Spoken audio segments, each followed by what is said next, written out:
علیکم اسٹوڈینٹس، کیسے ہیں آپ؟ امید ہے کہ آپ سب خیریت سے ہوں گے۔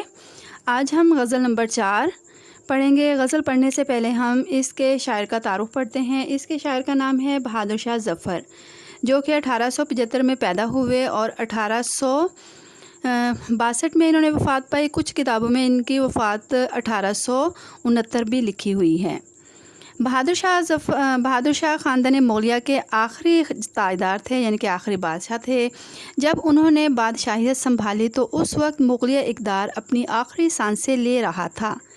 شاہی خاندان کا فرد ہونے کے ساتھ ساتھ انہوں نے شاعرانہ طبیعت بھی پائی تھی۔ شاعری میں شاہ نصیر، ذوق اور غالب سے اصلاح لی۔ 1875 کی جنگ آزادی میں اقتدار ان سے چھین گیا۔ ان کے بیٹوں کو قتل کیا گیا اور انہیں انگریزوں نے جلا وطن کر کے رنگون، موجودہ ینگون برما میں نظر بند کر دیا، جہاں انہوں نے زندگی کے آخری سانس انتہائی کسمہ پرسی میں بسر کیے، یعنی اضطراب میں، ان کے بے بسی میں انہوں نے یہ دن گزارے۔ رنگون ہی میں انتقال ہوا ان کا اور وہیں پر ان کو دفن کیا گیا۔ بہادر شاہ ظفر کے کلیات میں 30,000 سے زیادہ شعر ہیں۔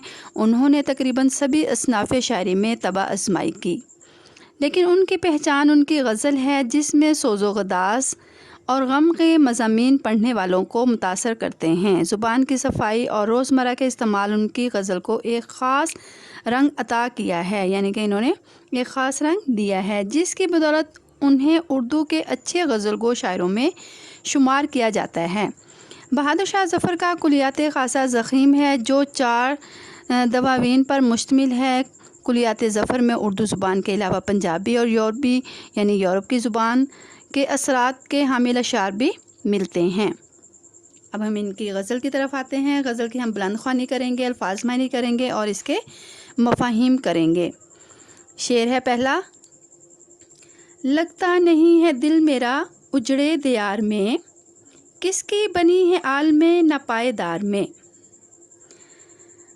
دل نہ لگتا نہیں، یعنی دل نہ لگنا، اجڑے دیار ویران جگہ، عالم ناپائیدار فانی یعنی کہ عارضی جگہ۔ اس کا مفہوم ہے: اس ویران دنیا سے مجھے نفرت ہو گئی ہے، آخر کون اس فانی جہاں میں مستقل رہا ہے۔ شعر نمبر 2 ہے: عمرِ دراز مانگ کے لائے تھے 4 دن، 2 آرزو میں کٹ گئے 2 انتظار میں۔ الفاظ معنی ہے اس کے: عمرِ دراز لمبی عمر، آرزو تمنا یا خواہش، 4 دن چند روز یا ذرا سی مدت، کٹ گئے گزر گئے۔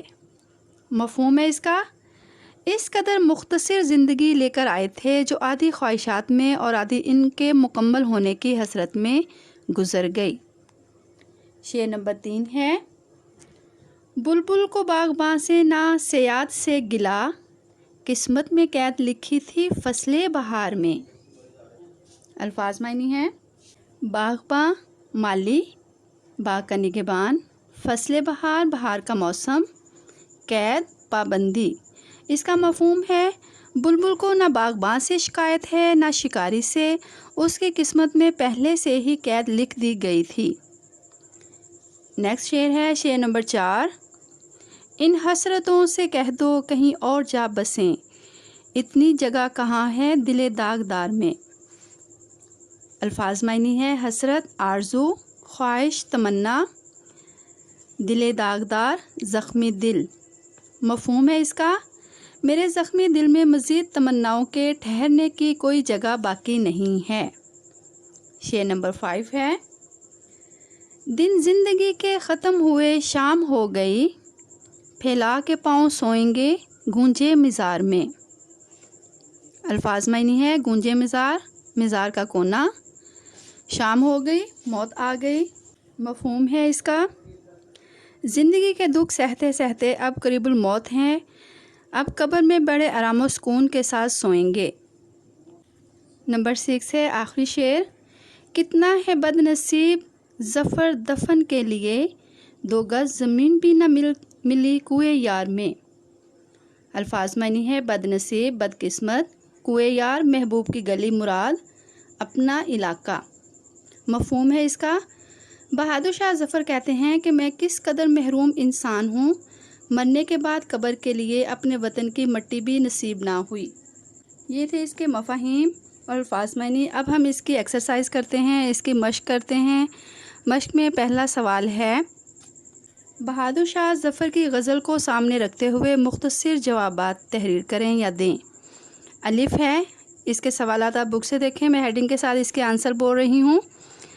ہیڈنگ ہے اس کی عمر دراز، یہ بھی لکھ سکتے ہیں یا لکھ سکتے ہیں 4 دن۔ انسان کی عمر دراز کے 4 دنوں میں سے 2 آرزو میں کٹ جاتے ہیں اور 2 اس کے پورا ہونے کے انتظار میں کٹ جاتے ہیں۔ بے ہے، اس کی ہیڈنگ ہے گلہ، بلبل کو باغباں اور سیاض سے کوئی گلہ نہیں ہے۔ جیم ہے، اس کی ہیڈنگ ہے قسمت، بلبل کی قسمت میں بہار کے موسم میں قید لکھی تھی۔ دال ہے، اس کی ہیڈنگ ہے حسرتیں، شاعر اپنی حسرتوں اور ناکامیوں سے کہنا چاہتا ہے کہ وہ کہیں اور جا کر رہیں، کیونکہ دل پہلے ہی داغوں سے بھرا ہوا ہے، اب اس میں ان خواہشات کے لیے کوئی جگہ نہیں ہے۔ ہے بد نصیبی، چونکہ بادشاہ نے نہایت شان و شوکت کے ساتھ حکومت کی تھی، اس عظیم دور کو برِ صغیر کا سنہری اور زرعی دور کہا جاتا ہے۔ ظفر مغلیہ خاندان کا چشم و چراغ تھا۔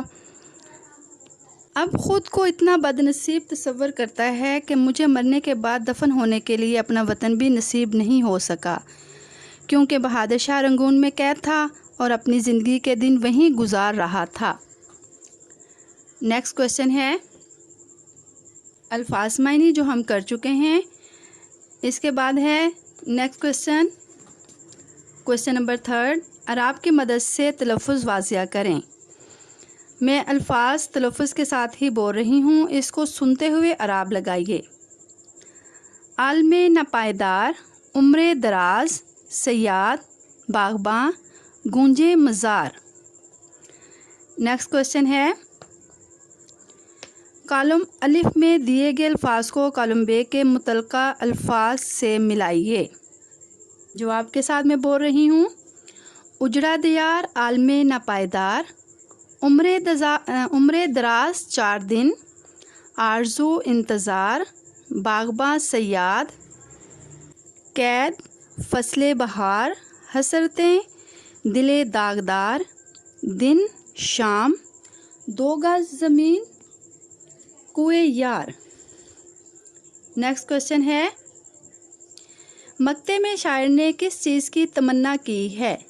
مقطع میں شاعر نے اپنے وطن دلی میں دفن ہونے کی تمنا کی ہے۔ اس غزل کو غور سے پڑھیں اور درج ذیل کے جوابات دیں۔ کویسچن نمبر 6 ہے اور اس کا سوال نمبر 1 ہے، اس غزل کا مطلع کیا ہے؟ پہلے آپ سن لیں کہ مطلع کہتے کس کو ہیں۔ مطلع کے معنی نکلنے کی جگہ یا نکلنا کے ہیں۔ اس اصطلاح میں غزل یا قصیدے کے پہلے شعر کو مطلع کہا جاتا ہے۔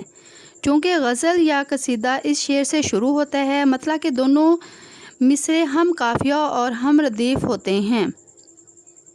جن شعروں میں یہ التزام نہ ہو وہ اشعار مطلع نہیں کہلاتے، یعنی کہ اگر ان کے دونوں مصرے ہم قافیہ اور ہم ردیف نہ ہوں تو وہ مطلع نہیں کہلائیں گے۔ تو کیا ہے، اس میں ردیف اور قافیہ کا ہونا شرط ہے، ضروری ہے۔ اوکے، اب اس غزل میں جو مطلع شعر ہے وہ ہے، لگتا نہیں ہے دل میرا اجڑے دیار میں، کس کی بنی ہے عالم ناپائیدار میں۔ اب دیکھیں اس میں قافیہ بھی ہے اور ردیف بھی ہے، تو اس لحاظ سے یہ شعر کیا ہوگا، مطلع کہلائے گا نظم کا۔ بے ہے، اس غزل کا مقطع کیا ہے؟ مقطع کے بارے میں پہلے سن لیں کہ مقطع کس کو کہتے ہیں۔ مقطع کے لغوی معنی ختم کرنے یا کاٹنے کے ہیں۔ اصطلاح میں مقطع غزل کے آخری شعر کو کہا جاتا ہے جس میں شاعر اپنا تخلص استعمال کرتا ہے۔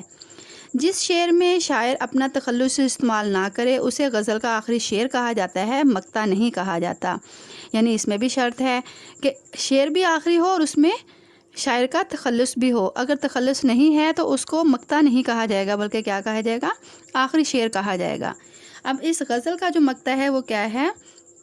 کتنا ہے بد نصیب ظفر دفن کے لیے 2 گز زمین بھی نہ ملی کوئے یار میں. اب دیکھیں اس میں ظفر کیا ہے؟ اس میں تخلص استعمال ہوا ہے، اس لحاظ سے یہ شعر کیا ہے؟ مقطع شعر کہلائے گا، غزل کا مقطع کہلائے گا. نیکسٹ ہے کویسچن اس کا جیم. اس غزل کی ردیف کیا ہے؟ ردیف کے بارے میں بتاتے چلوں. ردیف کے لغوی معنی سوار کے پیچھے بیٹھنے والے کے ہیں. شعر کے آخر میں آنے والے الفاظ یا الفاظ کے مجموعے کو ردیف کہا جاتا ہے. چونکہ یہ الفاظ یا الفاظ قافیے کے بعد آتے ہیں اس لیے انہیں ردیف کا نام دیا گیا ہے. یہ شعر میں ردیف کا لفظ یا الفاظ ہو بہو دہرائے جاتے ہیں، یعنی کہ وہ سیم ویسے ہی ہوتے ہیں. جیسے شعر کے آخر میں نہیں نہیں، میں، آتی آتی، اس طرح کے لفظ جو آتے ہیں اور سیم ایک جیسے ہوں وہ ردیف کہلاتے ہیں. جیسے کہ اس میں ردیف کون سے ہیں؟ اس غزل میں ردیف لفظ میں ہے، میں. نیکسٹ کویسچن ہے اس غزل میں موجود کوئی سے 5 قوافی کی نشاندہی کریں. قوافی کے بارے میں بتاتے چلوں کہ یہ قوافی جو لفظ ہے جمع ہے، اس کا واحد ہے قافیہ. قافیے کی تعریف سن لے. شعر کے آخر میں آنے والے ہم آواز الفاظ کو قافیہ کہا جاتا ہے، یعنی کہ ان کی آواز ایک جیسی ہوتی ہے لیکن ان کے معنی ایک جیسے نہیں ہوتے، معنی کے لحاظ سے یہ مختلف ہوتے ہیں. ہر شعر میں قافیہ تبدیل ہوتا ہے تاہم اس کی صورت آواز ایک جیسی رہتی ہے. قافیے کی جمع پہلے بھی میں نے آپ کو بتایا کیا ہے؟ قوافی ہے. قافیے کی چند مثالیں یعنی کہ جو انہوں نے پوچھی ہیں اس کی نشاندہی یہ ہے کہ اس نظم میں جو قافیے ہیں وہ ہیں دیار، ناپائیدار، انتظار، بہار، داغدار، مزار، یار. نمبر 7 ہے پہلے شعر میں شاعر نے اجڑے دیار کو کس کے لیے استعارہ استعمال کیا ہے؟ اس کا آنسر ہے شاعر نے اجڑے دیار کو دلی کے لیے استعارہ استعمال کیا ہے. استعارہ کے بارے میں بتاتے چلوں. استعارہ کے لغوی معنی ادھار لینا کے ہیں. علم بیان کی اصطلاح میں کسی چیز کے معنی رعایتاً یا مستعار لے کر دوسری چیز کے لیے استعمال کرنا استعارہ کہلاتا ہے. ان دونوں میں تشبیہ کا تعلق بھی ضروری ہے. کویسچن نمبر 8 ہے مقطع میں شاعر نے 2 گز زمین کا کنایا کس کے لیے استعمال کیا ہے؟ مقطع میں شاعر نے 2 گز زمین کا کنایا قبر کے لیے استعمال کیا ہے. کنایا کی ڈیفینیشن بتاتے چلوں. کنایا کے لغوی معنی چھپی ہوئی بات کرنے کے ہیں. اصطلاح میں کنایا ایسے لفظ یا لفظوں کے مجموعے کو کہا جاتا ہے جو مجازی یا غیر حقیقی معنوں کے لیے استعمال کیے جائیں. کویسچن نمبر 10 دیکھیں متن کے مطابق مناسب لفظ کی مدد سے مصرع مکمل کریں. یہ آپ نے غزل کو ایک دفعہ پڑھنا ہے، اس کے بعد آپ نے ان مصروں کو خود مکمل کرنا ہے. سیم ایسے ہی جیسے کہ پہلا مصرع میں آپ کو بتا دیتی ہوں. کس کی بنی ہے عالم ناپائیدار میں، اس میں کیا لفظ آئے گا؟ ناپائیدار. ایسے ہی آپ نے باقی بھی، کیونکہ یہ سارے کے سارے مصرے جو ہے آپ کی غزل سے ہی دیے گئے ہیں تو اس لیے آپ بآسانی انہیں کر لیں گے. اوکے، اب آپ نے کیا کرنا ہے؟ اس سبق کے مفاہیم یاد کرنے ہیں اور پوری اس کی جو ہم نے ایکسرسائز کی ہے یعنی کہ مکمل مشق اور مفاہیم آپ نے یاد کرنے ہیں اور اس میں سے مفاہیم اور سوالات کے جوابات اپنی نوٹس پر لکھنے ہیں. اوکے، بیسٹ آف لک. اللہ حافظ.